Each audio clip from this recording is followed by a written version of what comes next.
15장 4절부터 9절 말씀입니다.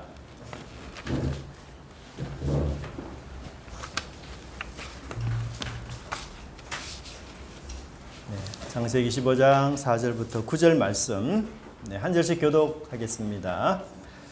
여호와의 말씀이 그에게 임하여 이르시되 그 사람이 네 상속자가 아니라 네 몸에서 날 자가 내 상속자가 되리라 하시고 그를 이끌고 밖으로 나가 이르시되 하늘로 무뼈를 쓰시나보라 또 그에게 이르시되 내 상속이라 하리라. 아브라함이 여호와를 믿으니 여호와께서 이를 그로 그의 의로 여기시고 또 그에게 이르시되 나는 이 땅을 내게 주어 소유를 삼게 하고 그를 갈대아인을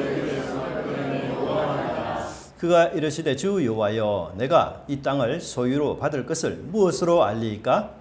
여호와께서 그에게 이르시되 나를 위하여 3년 된 암소와 3년 된 암염소와 3년 된 숫양과 산비둘기와 집비둘기 새끼를 가져올지니라. 아멘. 네. 우리 옆에 분하고 인사했으면 좋겠습니다. 반갑습니다. 만나서 반갑습니다. 네. 오늘 오전에 제가 오는데 우리 이석순 집사님 며칠 빠졌다고 오셨는데 헤어스타일이 너무 많이 달라지셨더라고요. 식사 때 꼭 한번 인사를 해주시면 좋을 것 같습니다. 여하튼 이렇게 만나 뵈서 너무 감사하고 일기가 고르지 못한데도 건강하게 이렇게 행복하게 잘 지내서 너무 감사합니다. 여러분 야구를 좋아하시죠? 우리 교회도 여성 몇 분들은 야구 팬이 있습니다. 아주 좋아하시는데 참 제가 대구에서 아주 젊었을 때만 하더라도 여성 팬들이 많지 않았는데 요즘은 여성 팬들이 아주 많이 이렇게 늘어난 그런 추세를 보이고 있습니다. 삼성팀을 제가 많이 이제 응원하고 그렇게 했었는데요. 사실 우리가 이 야구팀이 팀마다 어떤 색깔이 있습니다. 그죠? 이념이나 철학이 있고 그 다른 팀과는 다른 무엇이 항상 그 팀에 존재하고 있습니다. 미국에서도 야구가 아주 인기가 많은데요. 이제 저의 짧은 지식으로 미국의 한 야구팀을 잠시 좀 소개할까 하는데요. 바로 이 팀입니다. 어느 팀이죠? 요 양키 팀입니다. 이 팀은 그 일반 다른 팀과는 좀 색다른 그런 색깔을 갖고 있는데요. 양키라는 이 팀이 아주 독특한 점은 유니폼이라든지 혹은 그 외모에서 이렇게 딱 구별이 되고 차별이 나요. 그래서 외모만 보면 저 사람은 바로 유니온 양키의 선수구나 이렇게 알 수 있는데요. 제가 보기에 한 두 가지 정도가 있는 것 같아요. 첫째는 뭔가 하면 이 특수음입니다. 특수음. 양키 팀은 여러분 특수음을 기르지 않아요. 코수염도 인정은 하는데 코수염을 다듬어야 돼요. 다듬지 않으면 또 안 됩니다. 그래서 어떤 선수는 양키에 이적이 됐는데도 불구하고 자기 특수염을 고집하다가 유니폼을 못 받고 계속 벤치에만 앉아 있다가 결국은 이 양키에서 원하는 그 수준 이제 깨끗이 면도를 해서 유니폼을 받았다 그렇게 이야기를 하는데요. 사실 다른 팀들은 다 자유로워요. 여기 보시면 제가 구글에서 검색하니까 이 내용이 나오던데요. 이 미국의 야구팀 하면 30개 정도 되거든요. 근데 여기 이제 특수염의 색깔이에요. 재밌게도. 근데 양키는 뭐예요? 하얀색이에요. 양키는 특수음을 기르면 안 돼요, 아예. 그래서 30팀이 있는데 양키만 유독 이 특수음을 기르지 못하도록 그렇게 규정을 정하고 있습니다. 두 번째는 유니폼인데요. 여러분 양키의 유니폼 특징이 어떤지 아세요? 번호만 넣습니다, 번호만. 뒤편에 보통 여러분 우리 야구 선수들 운동부 보면 뒤에 뭐가 이름과 번호가 다 들어가잖아요. 그렇죠. 넘버하고 이름이 다 들어가요. 원래 다 그래요, 대부분. 근데 양키 팀은 절대로 이름을 넣지 않아요. 번호만 그렇게 등에 넣습니다. 그래서 이 양키 팀이 아주 유니폼에서 특이하고 아마도 그 이름을 빼는 이유는 이 야구라는 게 사실 개인 경기가 아니잖아요. 이게 단체 경기니까 개인 성적보다는 단체 성적이 중요하다. 아마 이런 이슈를 또는 그 어떤 것을 전달하는 것 같아요. 사실 뭐 미국이 개인주의가 얼마나 그 왕성한 나라입니까? 그런데도 불구하고 이 팀에서만큼은 경기할 때만큼은 이 개인보다도 팀을 우선시하라. 뭐 이런 성격을 보여주고 있는 것 같아요. 그래서 이 야구팀도 저마다 특별한 이념, 철학 이런 것들을 갖고서 외모 혹은 유니폼 그것이 이제 다 드러나도록 철학이 녹아나도록 그렇게 하는 것을 우리가 보게 됩니다. 그렇다면 우리 하나님을 믿는 하나님 백성의 특별함은 도대체 뭘까요? 뭐 우리가 사실 주일날마다 예배 와서 드리지만 뭐 교인들이 입는 특별한 옷이 또 따로 있는 것도 아니고요. 또 우리 교인들을 보면서 외모를 보고 판단하는 것도 사실 아니고, 이 과거에 우리가 이제 이 스마트폰이 안에 그 성경 어플이 없을 경우에는 성경책을 가지고 다니는 걸 보고는 교인이다 아니다 뭐 이런 정도의 대충 구분이 있었지만, 요즘도 사실 그런 구분이 전무한 이런 상태인 것이죠. 하나님 백성들의 구별됨. 과연 이 양키가 독특한 그런 야구 운동 팀인 것처럼 하나님 백성이 세상과 다른 아주 독특한 그 철학, 이념 혹은 그 구별되는 무언가가 무엇인가? 그것은 바로 외모가 아니라 우리 마음속에 있는 특별한 믿음이라는 것을 우리가 꼭 인지하셔야 됩니다. 사실 여러분, 세상 모든 사람은 믿음이 있어요. 믿지 않는 사람들조차도 믿음을 있습니다. 믿음 없이는 이 세상을 살 수가 없습니다. 예를 들면 내일 해가 뜬다, 이 사실을 우리가 믿지 않으면 오늘 저녁에 잠을 못 자죠. 그리고 여러분, 내일 직장에 출근할 계획도 세우지 못할 것이고, 업무 때문에 만날 사람도 내일 약속하지 못할 거예요. 근데 내일 태양이 내가 뜬다라는 사실을 믿기 때문에 사실은 우리가 내일 일정도 잡고 출근할 준비도 하고 사업 계획도 짜고 다 그렇게 하는 거예요. 그래서 모든 사람은 사실 믿음이 없이는 이 세상을 살아갈 수가 없습니다. 근데 우리 그리스도인들은 이런 일상적인 믿음, 누구나 갖는 이런 일상적인 믿음을 뛰어넘어서 더 놀랍고 더 위대한 믿음을 가진 자이어야 되고, 그래서 이 믿음은 어떤 누구도 갖지 못하고 오직 그리스도인들만 가질 수 있는 믿음이고, 또 이 믿음 때문에 천국 갈 수 있는, 또 하나님의 자녀가 될 수 있는 그런 길이라는 것이죠. 그래서 여러분, 우리가 이 믿음이 얼마나 중요하고 얼마나 핵심적이고 얼마나 본질적인 것인지, 아브라함을 비롯해서 많은 믿음의 선조들, 선배들이 신약의 마리아와 막달라 같은 사람들도, 심지어 나사로와 같은 사람들도 다 이런 믿음을 가졌다는 것. 그래서 이 믿음을 우리가 함께 가지고 나누는 그런 시간이 되었으면 좋겠습니다. 오늘은 두 가지 믿음 중에서 특별히 한 가지만 먼저 소개를 하고 싶은데요. 따라했으면 좋겠습니다. 생명과 영생의 믿음을 가져야 합니다. 생명과 영생의 믿음을 가져야 합니다. 여러분, 아브라함의 나이가 75세가 넘었죠. 사라는 임신조차 불가능합니다. 근데 하나님은 아기 안 주셨어요. 약속만 하셨어요. 그죠? 그리고는 10년이 지났습니다. 20년이 지났습니다. 아브라함의 나이가 몇 세 때에? 99세 때에. 그리고 사라가 89세 때에 하나님이 다시 나타나셔서 내가 100살이 되는 해에 아기를 주겠다. 사라가 90세가 되는 해에 하나님의 아기를 주겠다. 그렇게 약속하셨어요. 참 놀랍지 않습니까? 아브라함이 그의 아들 이삭을 그에게 태어날 때에 100세라. 사랑하는 성도 여러분, 왜 하나님이 너토록 이렇게 늦은 나이까지 아브라함에게 아들을 주시지 않고 하필이면 아브라함의 그 육신적인 생산이 전혀 불가능할 때까지 하나님은 또 기다리고 또 기다리고 또 기다리셨다가 비로소 100세가 될 때에 아들을 이삭이라는 아들을 하나님이 주신 거예요. 저는 하나님의 이런 모습을 보면서 신약에 예수님이 행하신 한 사건이 연결이 되는데, 이 사람은 예수님이 굉장히 사랑했던 사람이었습니다. 근데 그가 많이 아팠어요. 그리고 그 아픔이 너무 심해서 이제 죽을 지경까지 이르게 되었는데요. 예수님이 병을 잘 치료하신다는 그런 소식을 이미 알고 있었기 때문에 이 집안 식구들이 재빨리 예수님께 사람을 보내서 이렇게 소식을 전했습니다. 예수님, 지금 예수님께서 사랑하는 사람이 많이 아픈데 아주 급합니다.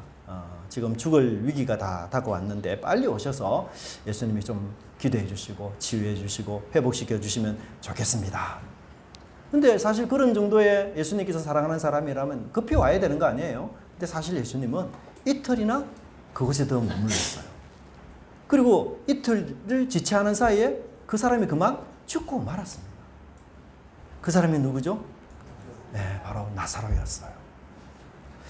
여러분, 예수님이 나사로가 죽고 나자 그제서야 움직이셨어요. 근데 놀랍게도 예수님은 이 죽은 나사로를 어떻게 하셨습니까?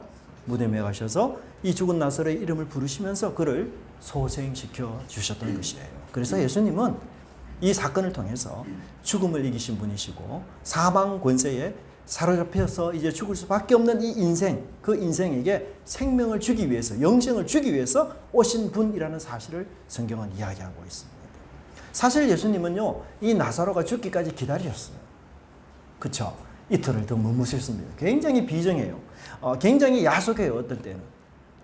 근데 예수님은 내가 아픈 나사로를 치유하는 정도를 넘어서서 죽은 나사로를 살리는 생명의 공급자다라는 사실을 예수님은 깨닫게 하기 위해서 의도적으로 나사로가 죽기까지 예수님은 기다리셨던 것을 보게 됩니다. 사실 우리 본문의 하나님도 어떤 분이에요? 아브라함에게는 잉태가 절대 불가능한, 가능성이 제로라는 그 시점까지 하나님은 철저하게 사실 기다리셨어요. 더 이상 우리 인간의 힘으로는 생명 잉태가 불가능하다. 그때까지 하나님 기다리도록 그렇게 하셨고, 결국은 그 생명의 창조의 능력은 오직 누구에게만 있다고요? 하나님께만 있다는 사실을 하나님은 가르쳐 주기 위하여 그렇게 기다렸던 것입니다. 그러므로 우리가 예수님을 믿는다, 하나님을 믿는다, 그렇게 말할 때 도대체 뭘 믿느냐?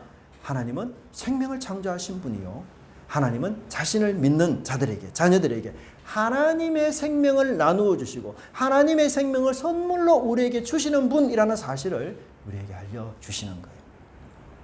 물론 하나님은 육신적인 질병이나 어려움에 빠진 우리를 치료하고도 또 구원합니다. 근데 그건 사실 하나님의 부전공이에요. 전공이 아니에요. 하나님의 장기가 아니에요. 하나님의 전공은요, 생명을 살리는 거예요. 하나님의 장기는 생명을 주는 거예요. 이것은 아무 인간이 할 수 없는 일이에요. 하나님만 할 수 있는, 생명을 가지신, 영생을 가지신 하나님만 하실 수 있는, 그래서 하나님은 자기 사랑하는 자녀들에게, 사랑하는 사람들에게 여러분 최고의 것을 주고 싶지 않습니까? 그래서 자기의 생명을 나누어 주는 것, 이것이 바로 하나님의 주 특기라는 사실입니다. 하나님은 아브라함에게 이 믿음을 요구하셨고, 심지어 예수님을 믿는 우리에게도 이 믿음을 우리에게 요구하셔요. 그래서 예수님은 나사로를 살리시기 전에 이런 믿음을 요구하셨어요. 나는 부활이요 생명이니, 따라합시다. 나를 믿는 자는 죽어도 살겠고, 무릇 살아서 나를 믿는 자는 영원히 죽지 아니하리니. 네. 이것이 우리 믿음이 하나님을 믿는 사람의 가져야 될 신앙입니다. 나를 믿는 자는 죽어도 산다고 했습니다. 무슨 말입니까? 이 땅에 살면서 내가 주님을 믿는 자는, 부활하신 그 주님의 생명을 믿는 자는 비록 내가 육신으로는 잠시 죽을 수 있지만 예수님처럼 다시 부활해서 영원히 산다라는 것을 이야기하고 있습니다. 사실 여러분, 이 죽음이라는 게 우리에게는 죽음이에요. 근데 예수님에게는 뭐죠? 잠에 불과한 것이었어요. 우리에게는 이 죽음이 폭군입니다. 무시무시한 폭군이에요. 우리의 살아있는 모든 것들을 송두리째 빼앗는 그런 폭군입니다. 하지만 예수님에게 죽음은 아주 순한 양이에요. 그래서 예수님은 죽은 자들을 향해서 항상 뭐라고 표현하셨어요? 잠을 잔다. 정말 놀라운 표현 아닙니까? 여러분, 생명의 근원 되신 그 예수님께서 죽은 자를 소생시키고 부활하는 건 마치 잠든 사람 깨우듯 그렇게 쉽게 할 수 있는 것이다 라는 것을 예수님이 보여주신 거죠. 그래서 예수님이 나사로가 죽었다라는 소식을 들었을 때 예수님 한마디 제일 처음 하신 말씀 뭐죠? 내 친구 나사로가 잠들었도다. 내가 깨우러 가노라. 12살 난 회장당의 어린 외동딸이 죽었을 때에도 딸 때문에 모든 사람이 죽어가고 애곡하고 통과하는 그 시점에서 예수님은 그 현장에 들어가서 뭐라고 말씀하셨습니까? 울지 말라. 죽은 것이 아니라 잔다. 여러분, 얼마나 놀라운 것이에요. 여러분, 우리 하나님의 자녀들은 다시 한번 무엇을 믿는 자입니까? 바로 영생을 믿는 자입니다.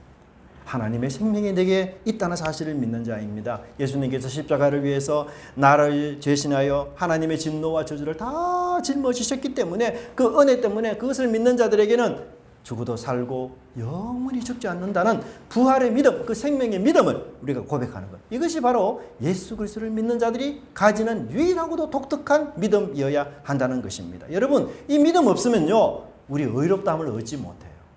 이 믿음이 없으면요, 우리 천국에 갈 수 없습니다. 교회를 아무리 오래 다니고 많은 헌금을 교회에 한다 할지라도 이 믿음이 없으면 우리는 하나님의 백성과 자녀가 될 수가 없어요. 그래서 필히 이 믿음을 꼭 우리가 간직해야 하는 것입니다.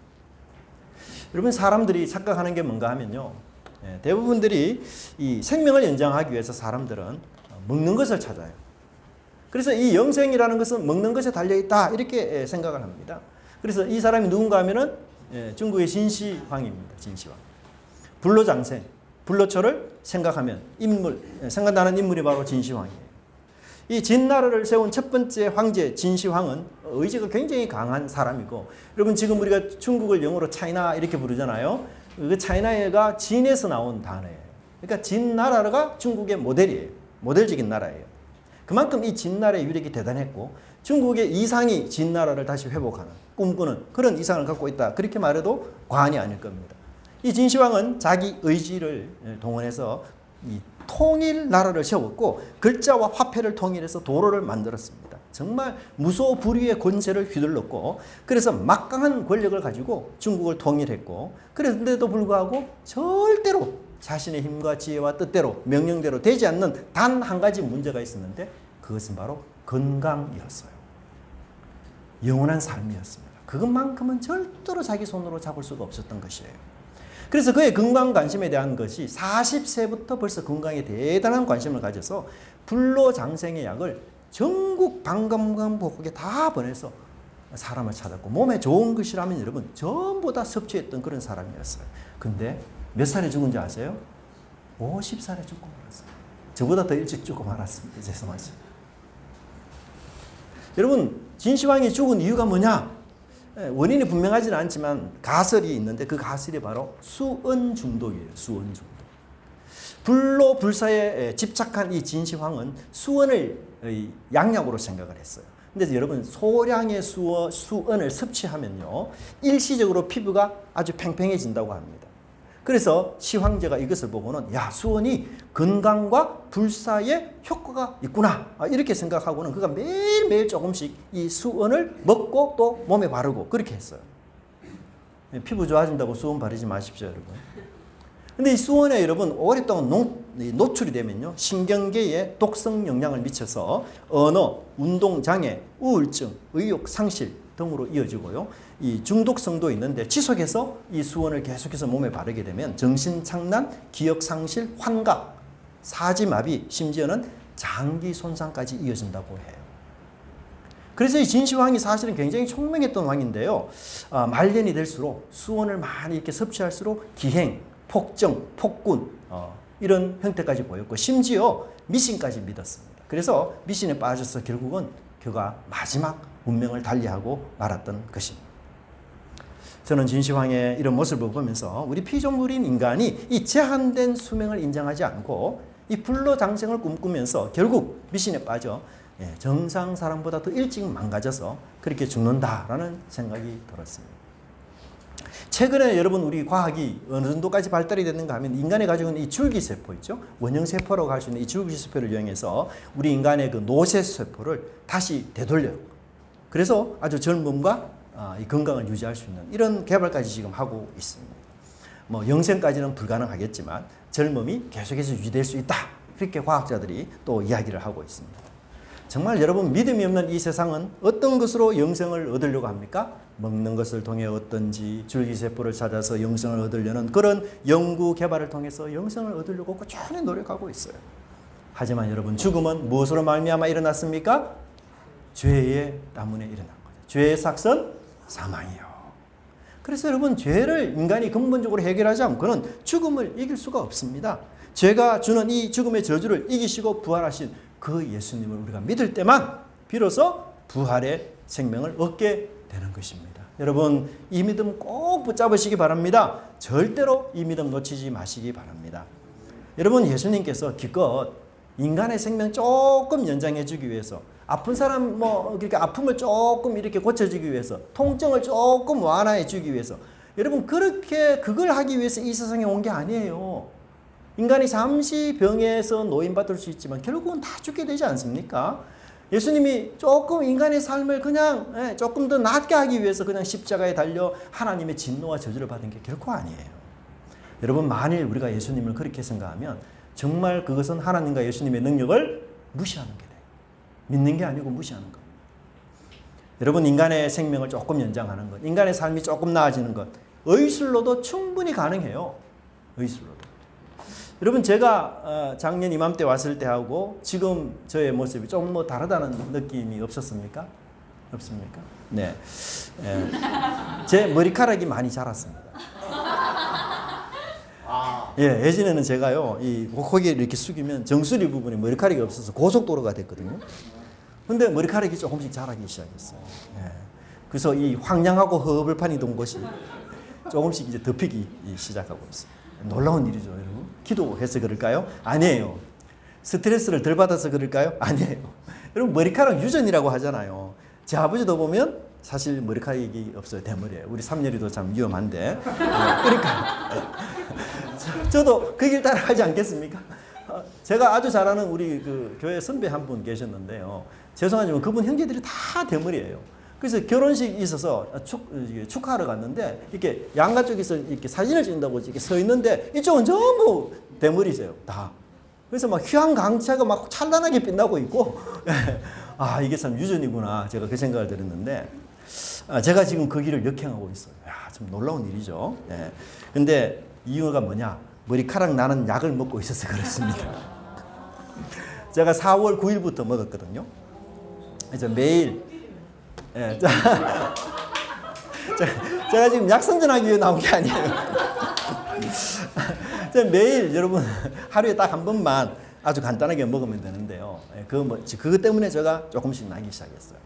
근데 여러분 약을 안 먹으면 어떻게 될까? 예, 다 빠져요. 다시 원위치 돼요. 그래서 제가 교회 사역하는 날까지만 약을 먹고 그 다음부터는 약을 안 먹어야 되겠다. 그 생각이 많이 듭니다. 약 기운이 사라지면 여러분 머리카락도 자동으로 빠집니다. 근데 여러분 이것이 우리 인간이 가지고 있는 능력의 한계치예요. 예수님은 우리 인간이 할 수 없는 그 생명과 부활의 능력을 주기 위해 이 땅에 예수님이 오셨습니다. 하나님의 생명이 거하는 사람으로 복을 주기 위해서. 인간의 생명이 아니라 그 하나님의 생명으로 충만한 사람으로 재창조하기 위해서. 아브라함에게 하나님이 요구하신 믿음이 바로 이 믿음이셨어요. 여러분 인간의 생명은 제한적이지 않습니까? 또 우리 생명을 갉아먹는 고난들은 이 세상에 또 얼마나 그렇게 많습니까?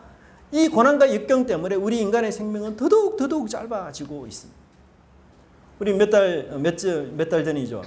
한 달도 채 됐습니까? 서울 시청 근처 인근에서 이 역주행하는 자동차 사고 때문에 9명의 사람이 죽었는데 그 중에 여러분 30대의 젊은이가 있었어요. 얼마나 그 부모님이 가슴이 아프겠습니까? 정말 우리가 이 땅을 사는 동안에 수많은 그 괴로움, 탄식, 절규, 신음, 그래서 그런 생명들을 그냥 내가 하나님이 조금 연장해 주는 것으로 하나님이 이 땅에 오신 것이 목적이 아니에요. 여러분 사람 죽는 거 정말 슬픈 일입니다. 그것도 여러분 사랑하는 자가 일찍 죽는다. 우리 젊은이와 청년들이 부모보다 먼저 죽는다. 그러면 여러분 부모된 사람들은 정말 사는 게 아니에요. 그래서 태어날 때 얻었던 그 기쁨, 축하, 즐거움 그게 여러분 죽음으로 인해서 그 다 사라지지 않습니까? 태어날 때 받았던 그 축하의 그 장미꽃 송이가 이제 죽을 때는 국화송이로 대체되는 그런 인생이 바로 우리 인간의 인생이에요. 여러분 우리가 예배드리는 이 순간에도 뭐예요? 어떤 사람은 탄생합니다. 태어난 아이들이 있습니다. 그래서 축하를 받아요. 근데 우리가 드리는 예배 이 순간에도 젊은이가 죽는 사람이 있어요. 안타까워하는 장례 행렬이 존재하고 있습니다. 이것이 죽음이 지배하는 이 세상의 모습입니다. 여러분 복음서에 이런 기록이 있지 않습니까? 12살 된 여아가 죽을 병에 걸렸어요. 외동딸이었어요. 죽으면 안 되는 아이였습니다. 하나뿐인 핏줄이고 혈육이었어요. 그런데 이 아버지 야이로는 애타는 마음으로 아이를 치료하기 위해서 모진 애를 썼지만 그 어떤 병도 죽어가는 아이를 회복시키지 못했어요. 무시무시한 이 질병, 고칠 수 없는 이 질병이 아이의 생명을 점점 갉아먹기 시작한 것이고 마침내 질병 때문에 이 아이의 촛불은 마치 꺼질 그런 위기 속에 있었던 것입니다. 죽음을 기다리는 이 인간은 얼마나 무력하고 비참한 존재입니까? 한편 12살 난 아이가 태어난 이 시점에 12년 전에 혈우병을 앓은 한 여인이 있었습니다. 그녀는 성인이었지만 예상치 못한 이 혈우병에 걸리고 말았어요. 부정한 질병이었습니다. 유대사회에서 피를 흘리는 질병. 이것은 아주 부정한 것이었고 이 부정한 여자는 누구와도 교제가 단절이 되었어요. 부정이 전염이 된다. 그렇게 생각했기 때문이죠. 근데 이 여자는 자기를 나름 최선을 다해서 병을 치료하려 했습니다. 수많은 의사에게 자기 병을 보여주었어요. 용하다는 의사, 잘 고친다는 의사, 전문적으로 소문난 모든 의사 찾아다니며 전국을 누비며 치료를 요청했습니다. 이대로 두면 이 질병이 결국은 자신의 생명까지 갉아먹고 다 빼앗기 때문에 온 힘을 다해 이 질병을 극복하고자 노력했습니다. 집에 있는 재산을 다 소비했습니다. 돈이 될 만한 것 이것저것 다 팔아서 그렇게 돈을 마련해서 치료에 전념을 했습니다. 하지만 어떤 의사도 이 여인의 질병을 치료할 수가 없었어요. 그 어떤 약과 치료에도 효험이 없어요. 도리어 여러분 몸만 더 축이 났습니다. 여러분 치료가 치료로 이어지지 못하면 어떻게 돼요? 이 몸이 남아지지 않습니다.